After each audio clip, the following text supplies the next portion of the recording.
Oi, turminha, tudo bem com vocês? Ontem fizemos a nossa fogueirinha com a mãozinha. Hoje vamos pular fogueira.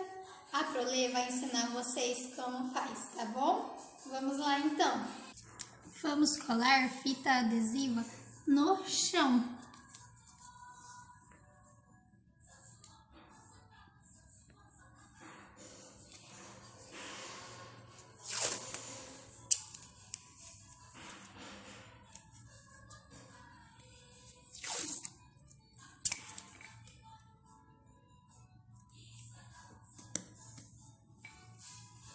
Muito fácil, não é?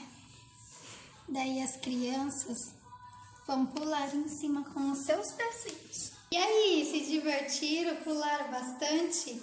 É muito legal essa atividade, né? Um grande beijo e até o próximo vídeo!